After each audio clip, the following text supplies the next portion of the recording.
गावावरून आलेल्याला 15-20 दिवस झालेत, पण तरीसुद्धा काही कामाला मोड लागत नाही आहे. हळूहळू कामाला सुरुवात केली, पण सगळंच बदललं आहे. रुटीन बदललं आहे, कामाच्या वेळा बदलल्या, शाळेच्या वेळा बदलल्या. त्याच्यामुळे काही म्हणजे रुटीन सेट व्हायला थोडा वेळ लागतो आहे. आणि महिनाभर गावाला गेली होती. गावी जाऊन जो आराम केला आहे महिनाभर, त्याचा काही हँगओव्हर उतरत नाही आहे. तर तुमच्या सगळ्यांचं स्वागत आहे पुन्हा एकदा एका नवीन व्हिडिओमध्ये. तर मशीन तुम्हाला सगळ्यांना माहिती आहे माझी घरी होती, पण आता पाऊस पडेल म्हणून ती दुकानात आणून ठेवले, पण पावसाचं काही नाव नाही आहे.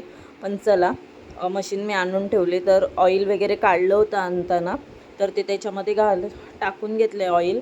आणि सगळी मशीन आता पूर्ण क्लीन करून घेते. तशी तर साफसफाई रोजच चालू आहे, थोडी थोडी थोडी थोडी जशी जमेल तशी थोडी थोडी करते. कुठे काय ठेवले काही एक सापडत नाही आहे.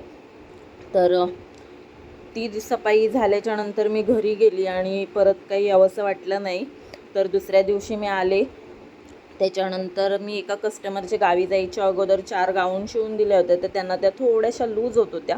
तर इथे मी त्यांना म्हटलं की तुम्ही पाठवून द्या, मी तुम्हाला देते त्या फिटिंग करून. तर इथे मी त्याचं मेजर घेत होते, तर त्यांना किती लूज झालेत ते बघत होती. तर दोन्ही साईडने अर्धा इंच टीप मारावी लागली आणि खालून अर्धा इंच फोल्ड करावं लागलं. ते गावी जायचं एक्साइटमेंट होतं, त्याच्यामुळे बहुतेक चूक झाली असावी. पण असं, त्या कस्टमर खूप चांगले आहेत, काही बोलल्या नाहीत. गावावरून आल्याच्यानंतर मी पहिलं त्यांचं काम केलं.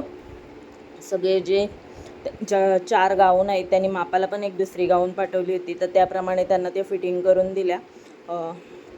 आणि तुमच्या सगळ्यांचे खूप मेसेज वगैरे येत होते की कुठेस तू, तब्येत बरी आहे ना, व्हिडिओ काय येत नाही आहे. तर खूप बरं वाटलं, पण गावी रेंज नव्हती आणि व्हिडिओ कसले शूट करावेसे वाटले पण नाहीत, कारण की मी आराम करायला गेली होती, गावचा आनंद घ्यायला गेली होती आणि तिथे मोबाईल काढून शूटिंग करत बसणं मला नाही बरोबर वाटलं.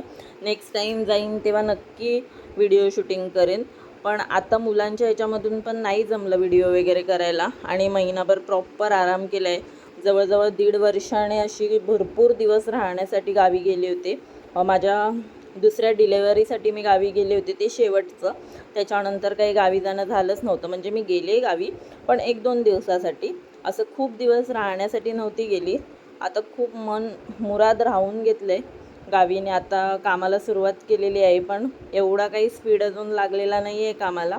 कस्टमर येत आहेत, गाऊन बुक करून जात आहेत, पण काम करायची इच्छाच होत नाही आहे. थोडा वेळ काम केलं की असं वाटते जावं, घरी जावं आणि घरी आराम करावा, पण आता तसं करणं शक्य नाही आहे.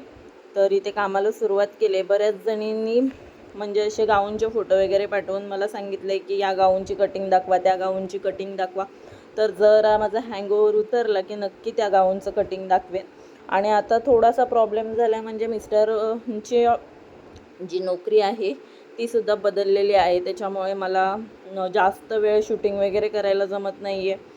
कटिंगचे व्हिडिओ वगैरे करण्यासाठी कॅमेरा वगैरे व्यवस्थित सेट करावा लागतो, ते सुद्धा जमत नाही आहे प्रॉपर असं. तर जेव्हा जमेल तेव्हा मी नक्की कटिंगचे व्हिडिओ शूट करून अपलोड करण्याचा प्रयत्न करेन. तर त्या गाऊनची पूर्ण शिलाई झाली होती आणि त्यानंतर मला या 2 गाऊन शिवायच्या होत्या. या ताईंनीसुद्धा सांगितलं होतं की त्यांना सोमवारपर्यंत हवे आहेत गाऊन. तर त्या पहिल्या कट करून घेतल्या आणि त्याच्या नादात इथे सगळे म्हणजे सगळं मेस झालं आहे. सगळं काही कुठे ठेवलं आहे काही एक समजत नाही. ती इस्त्रीसुद्धा आता खाली पडली, नशीब ती फुटली वगैरे नाही. तर इथे या 2 गाऊन कट करून घेते आणि त्यानंतर बघू, जर वाटलं तर शिवेन, नाहीतर मग घरी जाईन. कारण की आज घरीसुद्धा पाहुणे आलेत गावावरून, त्यांच्यासाठी जेवण आहे. तर ते सुद्धा मम्मीला मदत करायची आहे तिथे. आम्हालासुद्धा मम्मीकडेच जेवण आहे. मिस्टर माझे राखण्यासाठी गावाला गेलेत.